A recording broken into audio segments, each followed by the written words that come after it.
foodies, welcome to Easy Indian Recipes 1K. நம்ம channel subscribe பண்ணாதா please subscribe பண்ணுங்க. இன்னைக்கு நம்ம இந்த கேபேஜ் வச்சு ஒரு பச்சடி பண்ண போறோம். நான் வந்து கொஞ்சமா வந்து கேப்சிகமும் சேர்த்துட்டு இருக்கேன். இது வந்து plain ரைஸோட நம்ம தொகையல் மாதிரி சேர்த்து சாப்பிடலாம்.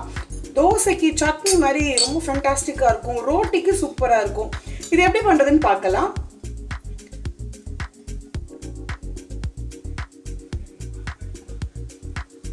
கொஞ்சமா எண்ணெய் சேர்த்துண்டு 1 டேபிள்ஸ்பூன் தனியா, 1 டேபிள்ஸ்பூன் உளுத்தம் பருப்பு, 1 டேபிள்ஸ்பூன் கடலை பருப்பு, கொஞ்சமா புளி, 2 வத்த மிளகாய், ஒரு 1/2 டீஸ்பூன் ஜீரகம் இது போட்டுக்கலாம். கொஞ்சமா வெந்தயம்.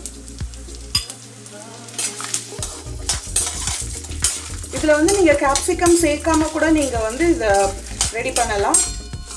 கேப்சிகம் சேர்த்தனா அதோட ஃப்ளேவர் வந்து ரொம்ப ஃபேண்டாஸ்டிக்கா இருக்கும். இது நல்லா பொன்னிறமா வர வரைக்கும் நம்ம வறுத்துக்கலாம்.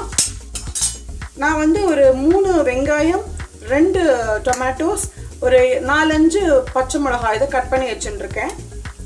அதே மாதிரி நமக்கு தேவையான அளவுக்கு நான் கேபேஜ் சேர்த்து கட் பண்ணி வச்சுருக்கேன். இப்போ இந்த வெங்காயம், தக்காளி இதை சேர்த்து வதக்கிக்கலாம். இப்போ இந்த மொத்த பச்சடிக்கு தேவையான சால்ட் சேர்த்துக்கலாம். இப்போ இந்த கேபேஜ் அண்ட் இந்த கேப்சிகம் இதையும் சேர்த்து நம்ம வதக்கிக்கலாம். இதை வந்து ஒரு 5 to 7 மினிட்ஸ், அதாவது இந்த பச்சை வாசனை போகிற வரைக்கும் நம்ம இதெல்லாம் நல்லா வதக்கி எடுத்துக்கலாம். இப்போ இது எல்லாமே நல்லா வதங்கியாச்சு, பச்சை வாசனை போயாச்சு. இப்போ இது ஒரு பஞ்ச் கொத்தமல்லி தழையை சேர்த்துடலாம். ஜஸ்ட் ஒரு மிக்ஸ் பண்ணிவிட்டு இதோட நம்ம அரைச்சிக்கலாம். நம்ம உப்புலேருந்து எல்லாமே சேர்த்தாச்சு. இது நல்லா ஆறின பின்ன இதை அரைச்சிக்க வேண்டியதுதான். இது வந்து அரைச்சிண்டு வந்தாக்கா இது வந்து வெஜிடபிள் சட்னின்னு யாருமே சொல்ல மாட்டா. அவ்வளோ ஃபேண்டாஸ்டிக்காக இருக்கும். இல்லைன்னா ஆறின பின்ன அரைச்சின்னு வந்துட்டு பார்க்கலாம். நம்மளோட கேபேஜ் கேப்சிகம் பச்சடி ரெடி. இதில் வந்து உங்களுக்கு கேரட் வேணும்னா கூட நீங்கள் பொடியாக கட் பண்ணி வதக்கிண்டேன்னா ரொம்ப நல்லா இருக்கும். மூலி கூட போட்டுக்கலாம். இந்த மாதிரி நம்மளோட வெஜிடபிள்ஸ் வந்து நம்மளோட சாய்ஸ் தான்.